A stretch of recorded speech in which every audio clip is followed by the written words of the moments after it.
Religions, with two very different points of view.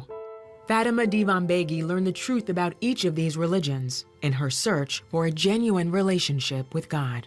On the inside, I felt like there was a huge rock hanging in my heart. I could feel it. I could even tell you what it looked like. I mean, what the size of it was, what it looked like. It was real and it was painful. It was like something that would draw me down and wouldn't let me, live. There was no hope in it. There was no hope for the future. Fatima was raised in Iran as a Muslim. Being a Muslim is not by choice, it's by heredity. So if your parents were Muslims and you're born in that family, you're automatically a Muslim. But Fatima resisted her parents' Muslim faith.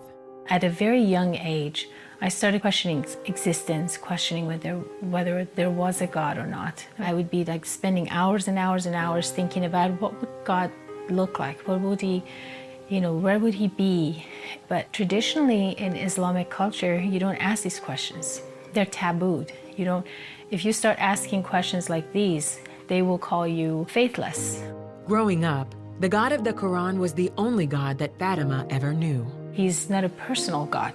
He's distant and he's a creator. Nobody knows who he is. Nobody knows his nature. Nobody knows his plans. You just know that he cares about morality and, in order to go to heaven, you must do good works. So it's through your good works. As a teenager, Fatima looked for answers in fortune-telling and by reading coffee grounds. I did that for a few years. Like I said, I was still searching for God. That practice did not lead me to know God.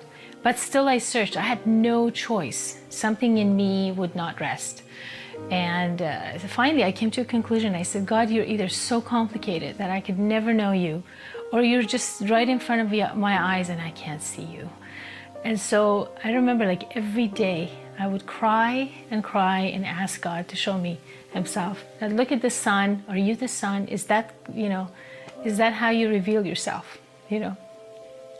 Where am I supposed to look? Her cry was answered when Fatima says that Jesus appeared to her in a dream. I dreamt that Jesus and I were walking in a rose garden. It's gonna make me cry. And we were walking, and in the dream I'm thinking he's a prophet.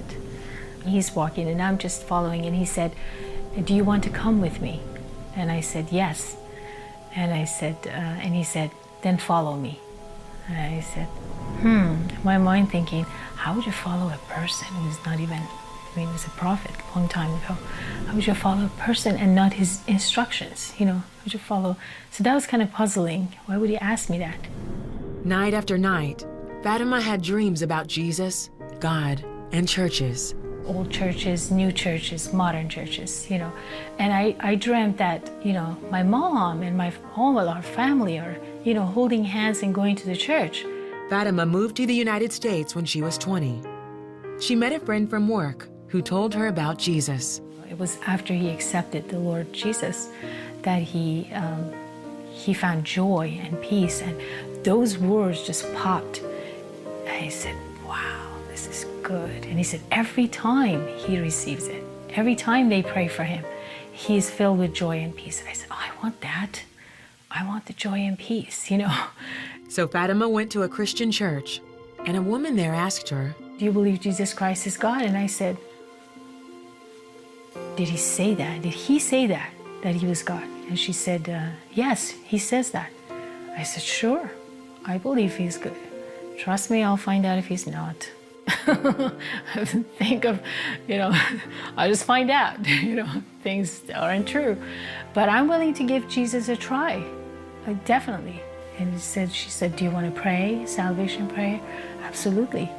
So it was because of I think God had softened me up to the point that, I was soft toward God, and I wasn't, resistant.